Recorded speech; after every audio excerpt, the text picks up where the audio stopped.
Hello, everybody. Welcome back to the Kings of Screen podcast. I'm Daniel. I'm Tyler. This is our first episode of the year, and we're hitting it up on Unlucky Friday the 13th. Unlucky Friday the 13th. What's crazy? Since we've done the show, we've been kind of hitting the Hall of Fame, if you will. We've been hitting some heavy hitters. We've been hitting the titans of horror movies. We've hit, films from the Halloween franchise, Texas Chainsaw Massacre, Friday the 13th. The backbone. And we decided to take a left turn on this episode. Tyler, what is it that we're going to be talking about today? As if the viewer didn't already see the link when they clicked the title. But you know what? For shits and gigs, tell me, what are we doing today? No, we're going to go back to 2002. We're going to watch, Feardotcom. Fear.com. Alrighty. So, It was really not no Fear.com. It was something, let me tell you that. Basic plot of this is, while they're investigating a strange series of, well, I wouldn't really say murders, I guess, deaths, because they don't know what's causing them right now. They stumble across this, basically it's a website, which when you log on to it, it will kill you in 48 hours. Yep. And now our heroes must figure out a way to try to avoid death in 48 hours. Okay, so before we talk about now, because you know how I like to do it, I don't just like to jump into like today. Yeah. When was the first time you watched Fear.com, and what was your kind of mini review of it back then? Well, I went and seen it when I was in high school. Oh, you went to the theater to watch this? Yeah. Oh, wow. Yeah. You paid some money for this bad boy. Yeah. Then. Okay. Yeah, I still can't get that refund. He's been trying, guys, for 20 years now, Yeah. and they still won't give it to him. Back then the previews made it look like, hey, it may not be too bad of a movie, right? So you go and you get about 20 minutes in, you're like, man, it's just not really what you thought. You got Steven Dorff, who's in it, which loved him in Blade. Mm-hmm. Great character in Blade, but I just don't. I don't know. I just didn't really like the mix-up of the storylines of how they were going with what way with it. Okay. The website, it's like they can't chase the website, so they couldn't find out. It's like, no. But, they tried to open up a different way of doing something, I guess. Oh, absolutely. No, absolutely. So I watched this back when it first came out, but honestly, I think I watched it. Actually, I don't think. I watched it when it came out on VHS. Probably rented it the first weekend it came out. So I didn't watch it in theaters, but I did rent it, pretty close to when it came out. I got to admit, even before we did this, if you would have asked me if I liked this movie, I'd been like, yeah. I remember liking this, but also knowing it's a bad movie. Like, as I'm watching it, I'm just like, okay, this clearly isn't top quality anything. But I remember liking it, but also knowing it felt like a Ring ripoff, and it felt like, I don't know, there's just something about it that was just like, okay, there's something holding this movie back. And maybe when I'm younger, I couldn't quite articulate what I'm trying to say like I can today. But I do remember, like I said, just liking it overall, but at the same time, I wouldn't defend it. Like, if you would have been like, that's a shit film, but like, oh, no, it is. I mean, it's a shit film, but, I enjoyed it. With that being said, without going through just yet, this is a little bit rougher of a watch today than it was. Now, granted, I have not seen this movie. I own it, because, even after I rented it, I would go out and buy it on DVD. I'm sure I paid $5 for it. It's so old. It's one of the DVDs that have like the cardboard cases where you clip it and unfold it kind of thing. So it wasn't like a regular standard DVD. It was like that weird. So it was one of those old school DVDs I had. But I haven't seen this movie. Goddamn, probably in about 20 years. I think when I bought the DVD, it's probably the last time I watched it. And I remember probably had the same review, like, oh yeah, no, it's all right. But again, I was in my early 20s and a little bit dumber then. So as you mentioned, this came out in 2002. This is a crazy cross production. Multiple countries were involved in this. This was a cross production with U.S., Canada, the UK, Germany, and Luxembourg. I must admit, I'm an ignorant American because I assumed Luxembourg was in Germany. I didn't realize Luxembourg was his own country, but I'm not the brightest bulb, so I'll just say that right now. So the director of this movie is a guy named, I believe you pronounce his name, William Malone. He directed The House on Haunted Hill. House on Haunted Hill is another one I'll tell you, like, I love that movie, but I can point out the flaws. I can tell you why it's not a great film. Maybe we may review it one of these days, I don't know. But it's one of those things where it's like, I believe, and it shares a lot of this movie where it starts off really strong and then kind of peters out by the end. Not this movie. This movie doesn't start off strong at all. But I'm saying that movie started out strong and kind of petered out. And I kind of felt like maybe when I was younger, I kind of felt the same thing about this one. But I like William Malone. I think he's a good director and everything.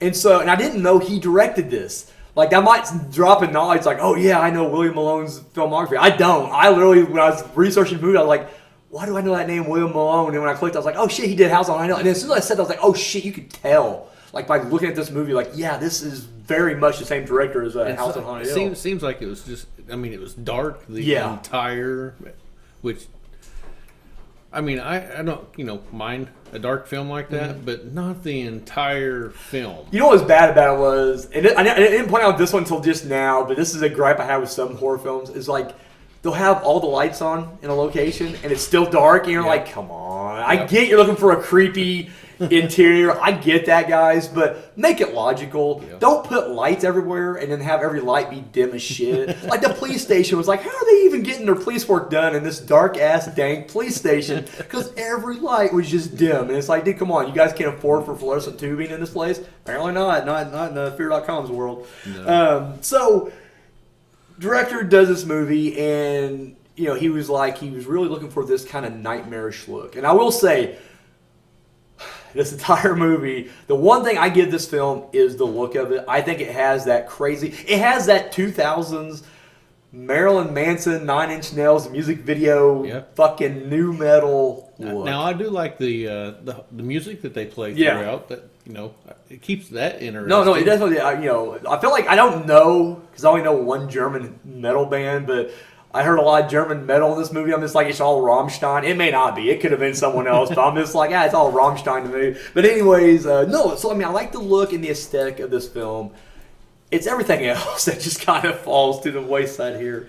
The video, like when he's chasing the first girl that he sees, like when he's videotaping her in the car, I just started thinking, man, Robin Williams with the videotape. Oh, kind of like from what was the movie he did? What is that? 1 Hour Photo? 1 Hour Photo, yeah. And one of my favorite Robin Williams. Yeah, I know everybody's, don't get me wrong, I like Robin Williams, but I was never as big on him as a lot of people are. His comedy kind of just ran thin with me, but when he started playing these more serious, creepy roles, and with 1 Hour Photo being one of them, I love his performance in that. I really thought, I think he makes a great serial killer. He also did a movie called Insomnia. I don't know if you ever saw that or not, with Al Pacino, where he plays a serial killer as well, and he does really well in that as well. I'm going to have to watch that one. Not bad. It's not bad. I won't overhype it. It's not brilliant, but it's good. It's directed by Christopher Nolan, who did the Dark Knight trilogy. Okay. So yeah, I'd say it's worth checking out. Better than Feardotcom. It's absolutely, yeah. We definitely have a better time doing that. So the cast we got here, you mentioned Stephen Dorff. You're a fan of. Now I'll be honest with you, I'm not big. So I didn't see Blade. I'm not big on action horror. I never have been. I did see Blade 2. For some reason, I seen Blade Trinity. Why the fuck did I watch Blade Trinity? Oh, Triple H is in now. I forgot. Okay, yeah. And Ryan Reynolds. So, yeah, I like Blade Trinity for as bad as it is. That's another one of those movies where I'm just like, it's a bad movie, but I enjoy it. But, again, I like Triple H and I like Ryan Reynolds. Blade 2 I didn't care for. And I only watched it because the director is Guillermo del Toro, which I just came off Pan's Labyrinth, so I was like, I want to see all his movies. And I watched that, I was like, I don't need to see all his movies. But I never did watch the first Blade. I seen bits of it on TV. It was like, I just remember when I was in high school, that thing was on TNT all the time. So I do remember seeing bits of it, but I never actually sat down and watched the whole thing. But Stephen Dorff was one of those guys that I think he's a very talented actor. It's just, I don't know, he's never had a breakthrough, I feel like. I think he requires a particular role.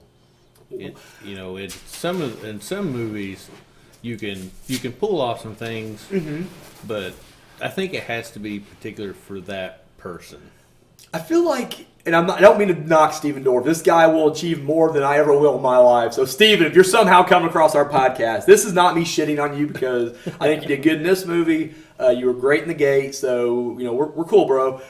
I feel like when you get Stephen Dorff, though, it's like you couldn't get Christian Slater. It's like, hey. We'll get Christian Slater. He's busy. Fuck. Give me Stephen Dorff, and that's what you do. And I feel like this role, I just felt like we could have put Christian Slater in here. It could have been better. The main girl had that face of like, what's her name? I see you got it typed up there. I can't even pronounce that shit. Yeah, Natasha something or other. Terry. She had that look on her face that I know this girl from a million things. And then when I looked up her filmography, I knew her from one thing, and that was it. She was the girl on the Truman Show that's trying to like bust Jim Carrey out.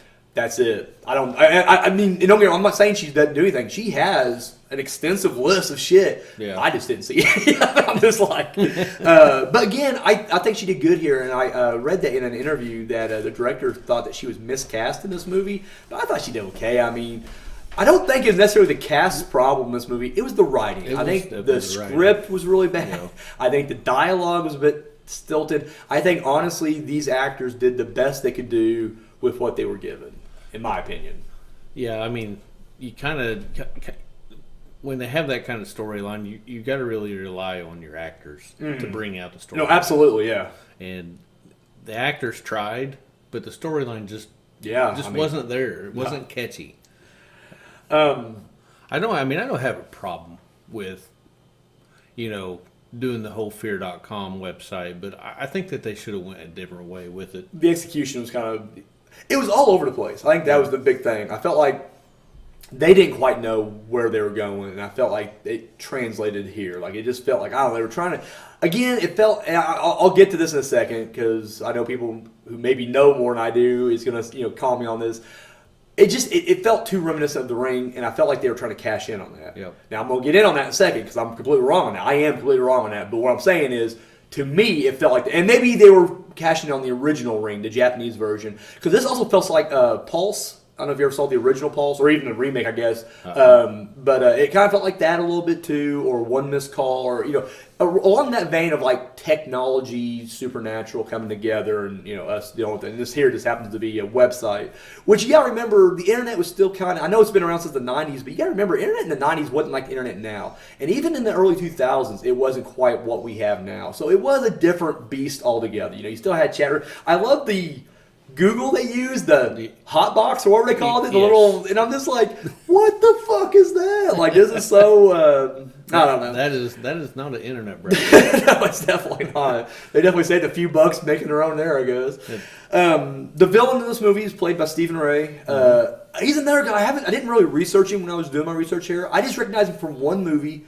But he did really good in that movie. He was in Interview with the Vampire. I don't know if you remember that or not. Yeah. But he was I don't remember his name in that, but he was the goofy vampire. Like, whenever he got Antonio Banderas and his band of vampires, he was the one that was, like, goofy. Whenever Brad Pitt's walking the streets of Paris, and then he comes across that vampire, and he starts mirroring everything he does, that was Stephen Ray.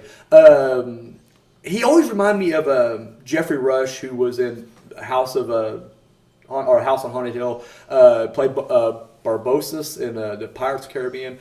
Both, I think they're both British. I could be wrong. If I am, crucify me in the comments, I guess. But he always remind me of, like, again, it's like, hey, I want Jeffrey Rush. He's busy. Fuck. Give me Stephen Ray. I feel like that's just, he's that guy. And then, not necessarily round out the cast, because I felt like he was completely wasted here. But the guy who plays Stephen Dorff's partner was horror icon Jeffrey Combs, who horror fans would know from The Reanimator, The Beyond, and then he was even in House on Haunted Hill. And that's actually why William Malone put him in this, because he was the villain in House on Haunted Hill.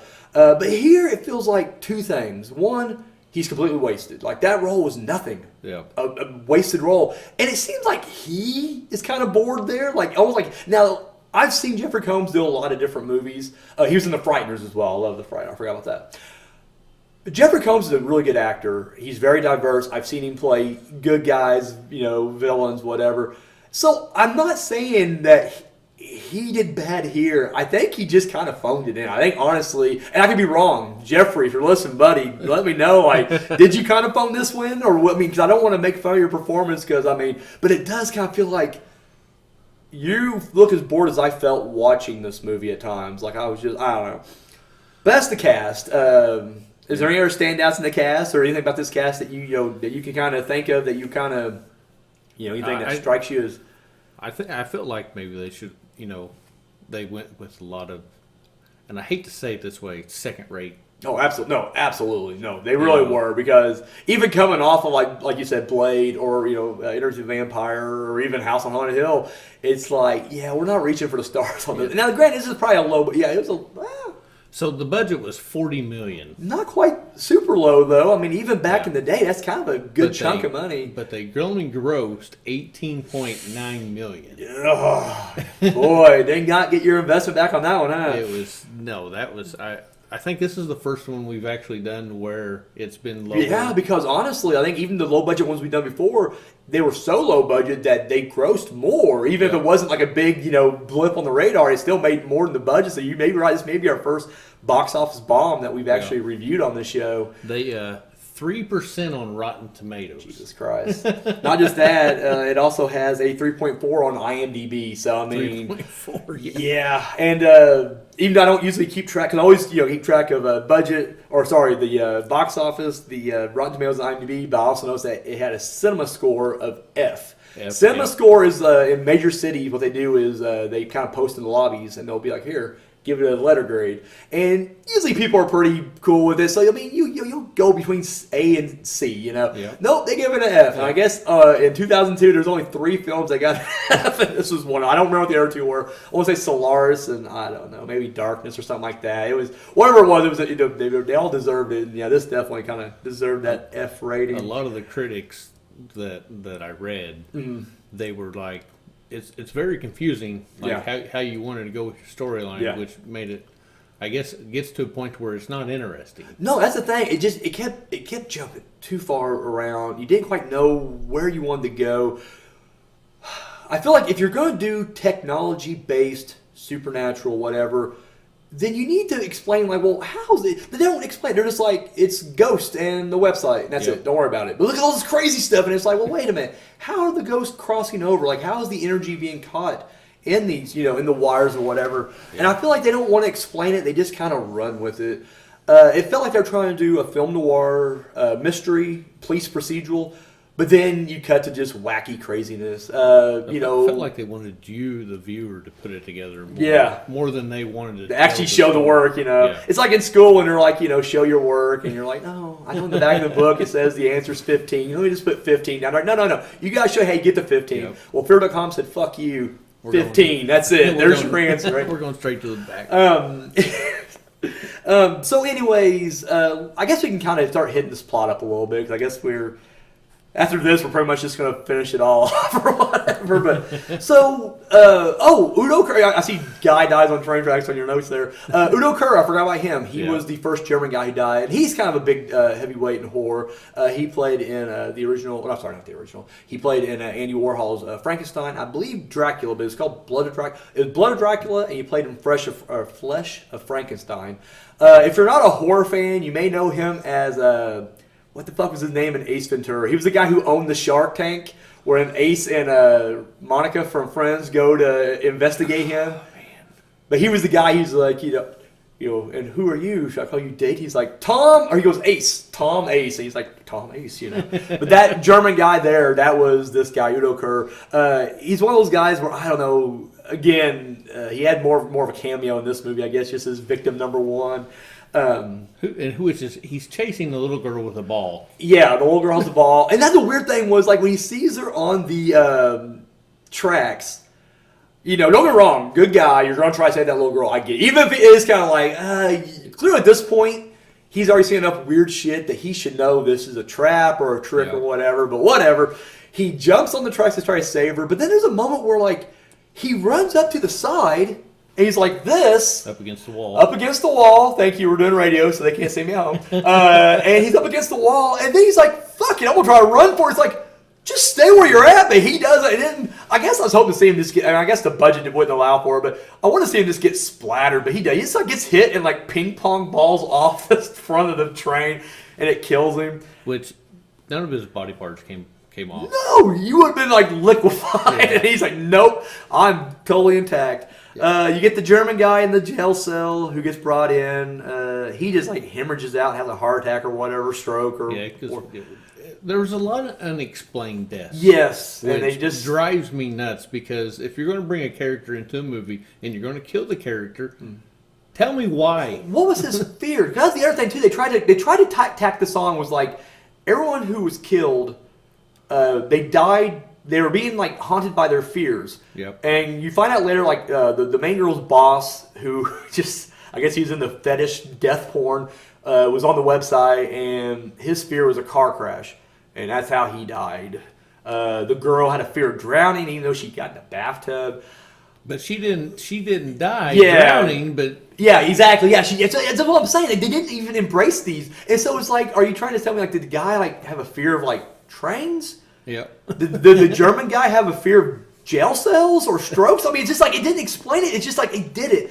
The one time they do delve into it was the girl who's afraid of bugs, but then again, it's like she killed herself before it even went down. When she jumped out the window. Out the window. The main guy, Steven Dorff, like he's just like, I hate bugs and germs, but then when he gets hit with it, he's seeing like just criminals. Rawr! You know, he's like driving out the car and he's like looking out the window and then it's just like, oh, I'm a bad guy. He's just like, oh God, I'm freaking out. It's like, well, that's not germs or disease or anything. And then like the main girl, she also does it. It's like, well, what is she afraid of? Because again, it's like they don't really show anything doing, you know, just like, I don't know. Again, they're not, it's like they introduce something and they're like, this sounds cool, and then they just don't deliver on it. There's just not enough background to why these people don't like certain things that they don't like. The writers literally had a list of scenes they wanted to see, and they had creepy stuff. And I get a feeling, I didn't research the, because I definitely like the director, I didn't research the writer, but it just felt like, I don't know, they're all this big music video fans, and they're like, well, put all this cool shit on there. It's like, well, what does it mean? It don't matter. It's just some cool music behind it, cool. And I feel like they tied it together with the loosest of storylines possible. I guess we should also mention that, you know, it's funny because the movie's called Fear.com. Yeah. But the website is actually Feardotcom.com. .com. And the reason was because I guess there really is a Fear.com that they couldn't get the rights to, and so they had to change it to what they did in the website or whatever. The biggest gripe I had, because you also had this, you know, whole, I mean, it's not even a subplot, it should be the main plot, but it felt like the subplot of the serial killer torturing this girl on camera. And you're right, like they couldn't track this guy down. And it felt like they took a backseat to like, what's killing these other people? And it's like, do you guys not hear there's a missing girl from this movie theater that, you know, apparently not. Karen. Yeah, First Karen. Karen. She got to take, what was they're like, I should say Karen. Fuck her. Yeah. But no, like she goes missing. I guess it was less than 2 days or whatever, so I don't know. But my thing was like, okay, so this girl, the killer girl, the one who's the little white haired girl. Yeah.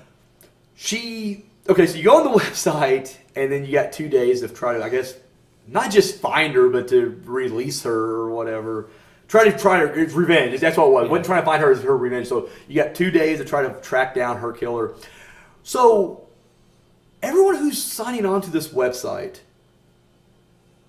are they not dead too? Because it seemed like this guy's been killing for a while. So it's like, how is this not, like, how are we just now hearing about this killer website? I feel like every time he gets on that website, there's over 1,000 views, and I'll get to that in a second too, because that annoyed me. But anyway, it's like over 1,000 people. It's like, so where should be like thousands of people just dead nationwide inexplicably, and they never dive into that either. I think it would have been cool if they would have done like a really fast forward through. See, and Pulse kind of did that, not quite with a death side like that, but just the internet and ghosts trying to come into our world, but they made that sound like a plague almost. Like the world was dying out and they couldn't explain it. And I like that in Pulse. Here, it was like they don't explain it. It's just like, that's the thing about me too, is you look on that website, every time you turn it on, it'd be like 1 subscriber, 2 subscriber. And it start tallying up. I'm like, so these people, did they unsubscribe every time and then resubscribe? I think they meant viewers. Like, here's how many views you're getting. But it kept saying subscribers. Again, this is early 2000s, so I guess we don't know how the internet works just yet. But I'm just like,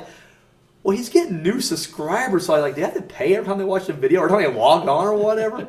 I don't know. How do you come across death sites like this? Like, are they advertise? Like, how are you even get? And he's just like, the more you screen, the more views we get. But it's like, well, no one knows this though. Like, I don't get how. I don't know. If they would have done something to show how the website was found. Yes. Like, you have some crazy German guy who's just like into like death scenes. Like, are you in like a chat room and someone's Yeah. like, "Hey, I saw this crazy thing. Check out this site." I agree. But it's just like they just go right to it, and even like the people are just like how did like the old guy who was her boss get into it?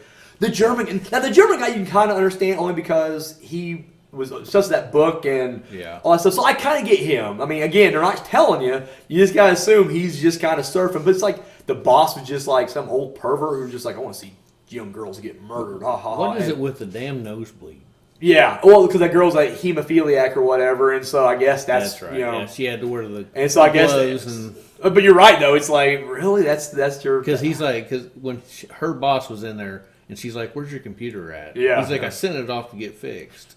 I'm like, "Oh my gosh!" I mean, really, you got people there in the building that can come up and fix the damn computer. You don't have IT there or something like that. Yeah, exactly. What are you doing? You sending that off to Microsoft? The point I was trying to get to earlier too is like, okay, so this girl has the power from beyond the grave to get into the computer. Now, I'll buy this. Let's go along with it. Fine. Okay. She has the power to get in the computer. Yeah. She's in the telephone cords, whatever. And so every time that you log onto the site, she's now haunting you. Yep. How is he operating that site then without being haunted? Because that's her whole thing was like, because he like Steven Dorff kills him by logging onto the site in his lair.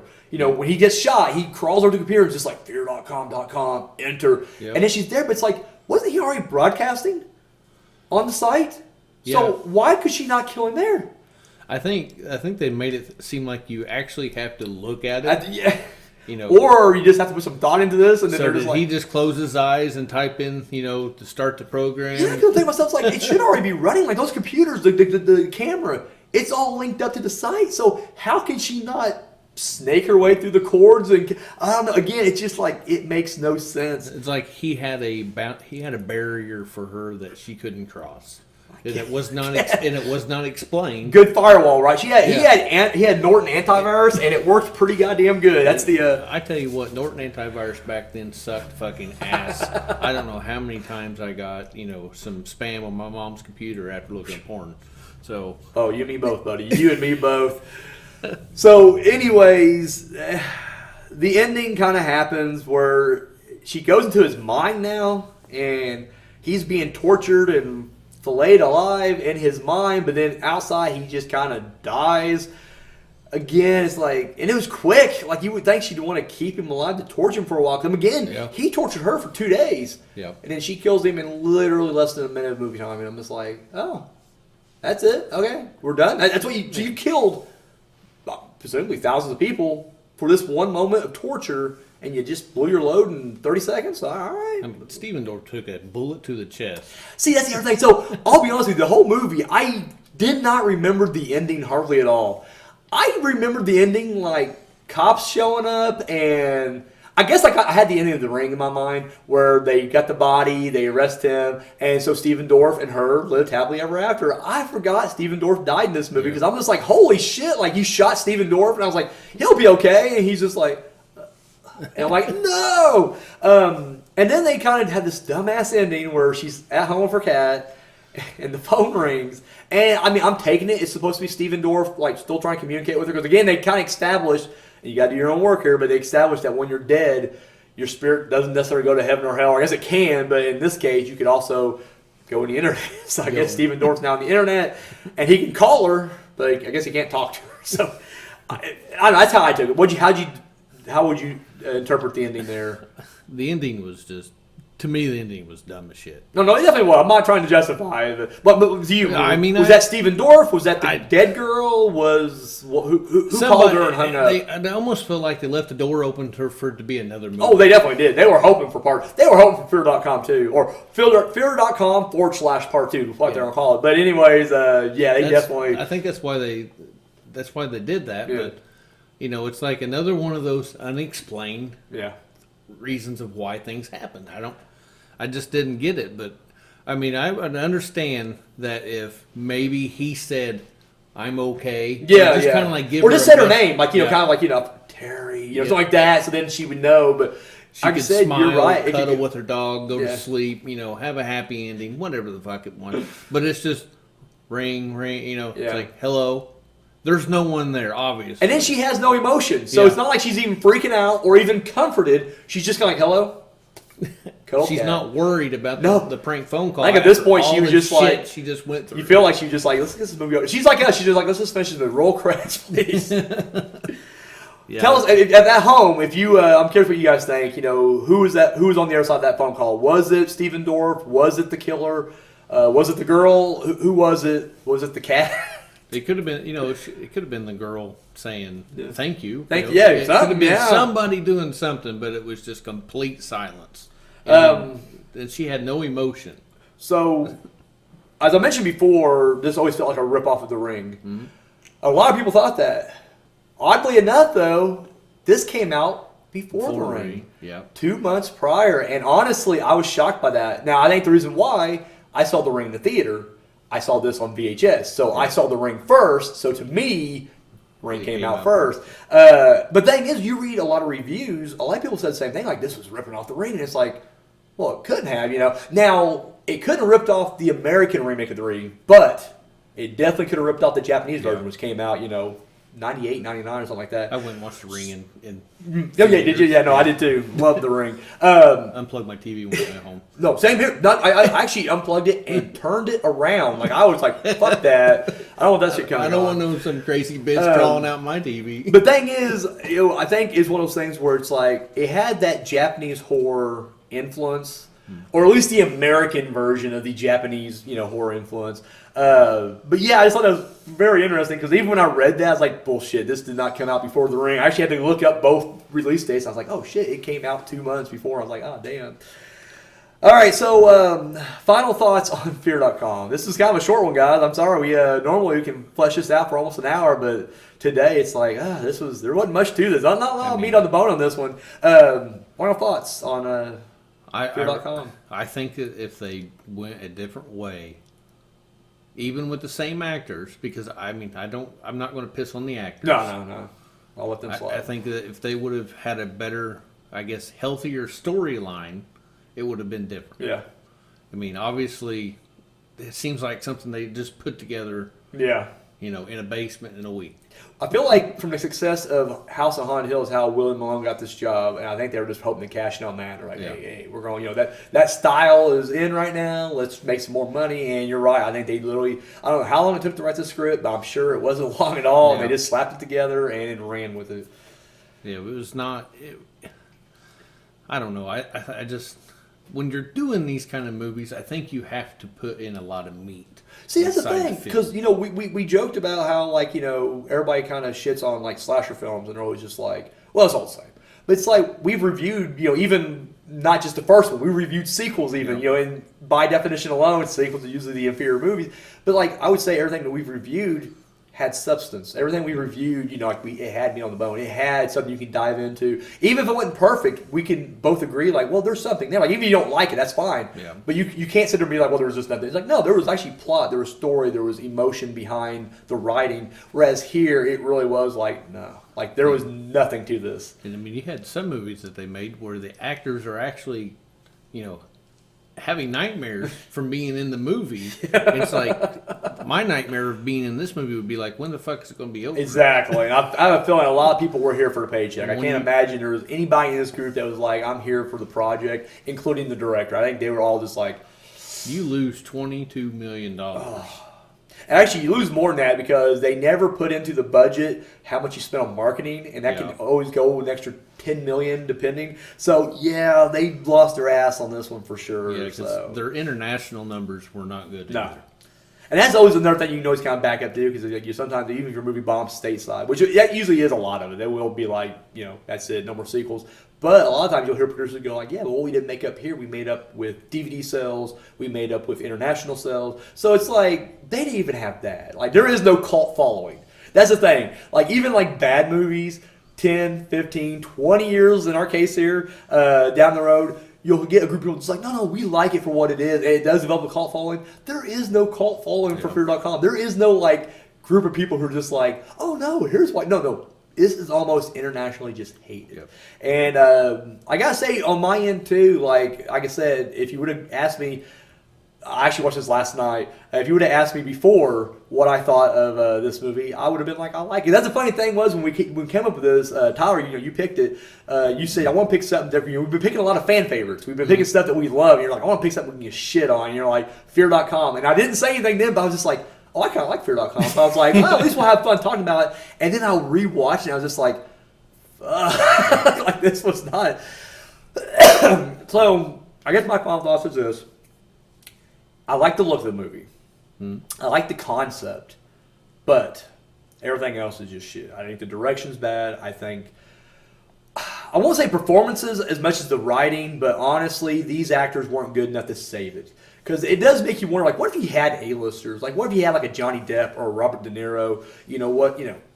A Julianne Moore. Could it have raised it, or would it have just been good performances in a bad movie? Because, I mean, that can happen too, But it's just like...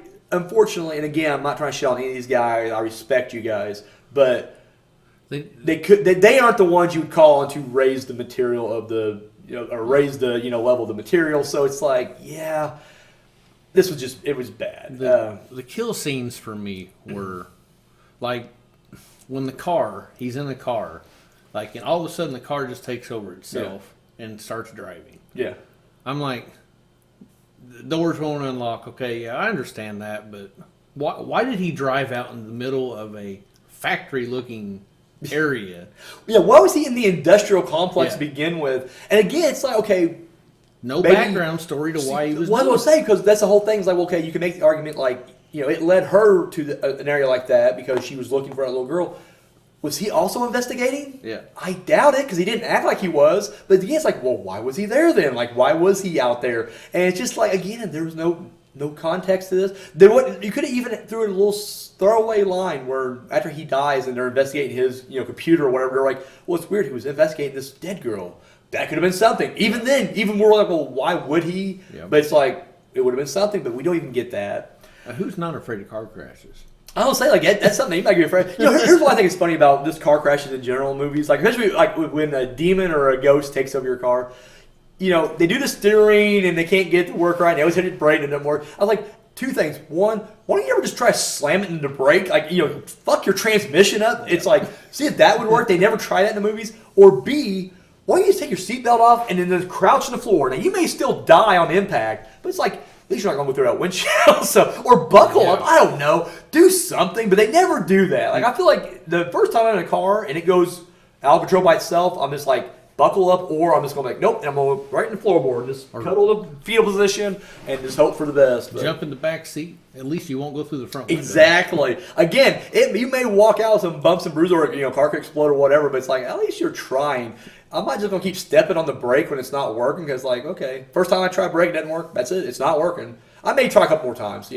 Fuck. So when they brought his body in. He looked like he was mangled by a werewolf. Like, okay, well, he went through a window and he hits whatever in front of him. Yeah. He's going to be completely smashed. He's not going to look like. But you got to remember, this is also the movie where a guy got hit by a fucking subway and just he bounced around like a bouncy ball. Yeah, exactly. Yeah, some of the kills just didn't make sense to me because, like the train, he would have splattered. Yeah. But no, they're over here like looking at his face, like, why does his eyes look? It's like his eyes wouldn't even be in his head. No. There would be no chance. I mean, I guess that's the hallmark of a C-D grade film, So, well, guys, let us know what you thought of Fear.com. How to hit us up. You can comment down below on this video, or if you listen to us, on Anchor or wherever the hell you're listening to these podcasts, you can comment on there. On social media, hit us up. Let us know. Conversate with us. Let us know what you guys think of Fear.com, because, if you haven't seen it and now you want to watch it, I'm sorry for the 1 hour and 41 minutes you're going to lose. Yeah, I'm not going to lie. This is a rough watch. Even early on, I was kind of with it, but it seemed like once we get to the point where Steven Dorff's out of the movie a little bit, like where he kind of don't get on the website, he gets put into the ambulance. Like from that point on, I'm just kind of I check out. Now I'm not saying it's because of him not being in there. Believe me, he's not like a star attraction for me, but it just seemed like storyline wise, it's just like I'm done. Like, are we not finished with this yet? Can we not go to the? I don't know. They kept stretching it out. Once he goes to the hospital and then he escapes the hospital, and it's like they don't even know what he's really doing. Then all of a sudden he's got a gun, and he's going inside the factory. It's like that's the other thing. Oh fuck, I forgot about that. So there's a scene where, sorry guys, we was wrapping up, and now I got a whole other scene to bring up because it bugged the shit out of me. The scene where the main guy and the main girl, Stephen Dorff and Terry, they know where the bad guy's at. They know the cooling plant or wherever the fuck he's at. And so they call up Jeffrey Combs, the partner, and he's playing poker or whatever. And they're like, hey, listen, he's at this facility, get back up there. Yeah. And of course, Jeffrey Combs is like, okay, I'll be there. So they show up there. Of course, the cops or the killers kind of like, oh, you caught me or whatever. It's like, are you waiting for the cavalry to show up? Well, you're too late because they already showed up. And then it just cuts to Jeffrey Combs like crucified on the wall, dead. I was like, okay, A, what? Really? And then I'm like, B, he didn't call backup at all. He's just like, after he played poker, he's just like, I'll do it myself. Yeah. No, because the whole movie, he was insisting, let the feds take. So it's not like he's a loose cannon. He's not a hero. He's the guy who's just like, no, let the feds take care of it. So he's the guy that when you call him and say, hey, call for backup, he's not going to decide like, oh, no, I'm just going to run it by myself. He would call for backup. So it's like, it made no sense. And I just felt like, again, you wasted Jeffrey Combs. Like, he's a good actor, and yet he's regulated to just a prop in this movie. I don't know. That scene bugged me, too, because I was just like... That was like when Steven was trying to tell him, call the police because what's-her-name's going to be in trouble. Yeah, Terry's going to be in trouble. Yeah. And he's like, why? Why do you want me to, He's like, call for backup, get backup over there. Exactly. They do that there, but... And he does. Like, he doesn't, not do it. He does it. So it's just like, I don't know. It was just a shit scene. Okay, I'm sorry. We'll wrap this up for real now. So anyways, guys, that was Feardotcom. I guess out of 4 stars... I give it a half. My initial rating, out of 1 out of 100, I was in like the 20 percentile of, that's how much I enjoyed. Enjoyed the movie. Was 20% of it, which was pretty much the very beginning before we get into the actual movie. Yeah. So the opening scene you're okay with, but then it's just like after that you're like... because the opening scene is like, oh, why is this guy chasing this girl into the subway? And why is she holding the ball? And, let's build off of that. And then they don't fucking do it. They don't do it. I'll go 1 star, I guess. I'll go half star. I'll agree with you, Tyler. I'll go half star because honestly, this was dog shit. Half star across the board. Yeah. It was just a bad movie. So anyways, out of 10, I guess like a 4. I don't know. It doesn't matter. This was shit. Alrighty. So anyways, guys, this has been the Kings of Scream podcast. I'm Daniel. I'm Tyler. And guys, we'll catch you next time.